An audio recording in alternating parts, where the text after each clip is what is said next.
Probably the two greatest achievements in my life are both called Bolt For Brilliance. It goes back to my days at uni in Wellington. We live quite close to the Basin Reserve. We sort of thought, looking around, this might be the only ground in New Zealand that you could sort of get away with streaking. One thing led to another. Found myself spending my last $40 to go to the Basin Reserve and go and watch New Zealand play Australian cricket, but we weren't watching for long. We were over the fence and out the ground and got away with it. So that was named the Bolt For Brilliance, and just thought it was a logical name to name my first horse after that event. I'd been involved in syndicates racing trotters and sort of thought I'd like to get involved at a deeper level.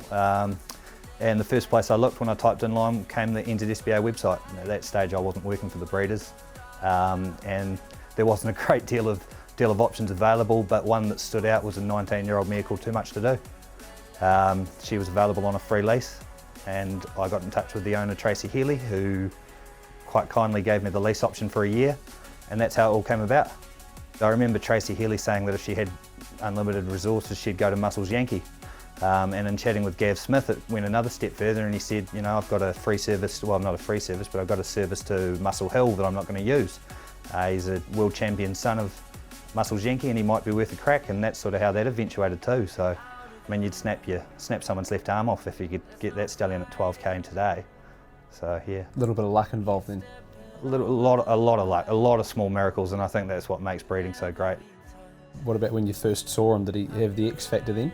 Not really, and to be honest, I think he was in a paddock with sort of 14, 15 other weanlings, and to be fair, he was easily sort of the lower on the pecking order, sort of getting pushed off his food a bit, and even I remember going a week before yearling sales, he didn't really have a lot of spark about him, but the thing that kept me interested was Trent Esberger did a lot of work with him. He always liked him, said he was quite athletic, and yeah, he had a lot of time for the horse. Were you always going to put him through the sales? Yeah, I was sort of not in a position where I was able at that age. I think I was 27, 28. I would have loved to have kept him and raced him, and there's a lot of hindsight goes on, and grandmothers and grandfathers saying, well, you should have kept him. Well, that's an easy thing to say now, but at the time, yeah, selling was the only option.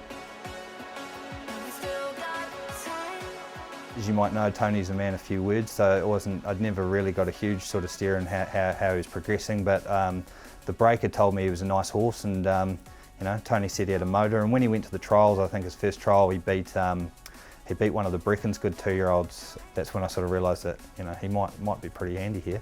Did you think through his campaign heading into the duels that he was a winning chance? Nah, and that's what made the day so great. Like, you know, I love going to the duels. It's one of my favourite days, and there was just no pressure. Like, you know, I've been to the races with horses like Dark Horse when we were in the ownership of her, and she was favourite for the duels, and you just felt a lot of pressure on the day. There's no pressure with him. I knew he had a motor, but he was going to need a lot of luck, drawn 7, and yeah, as it turned out, he got it. So it was a great day.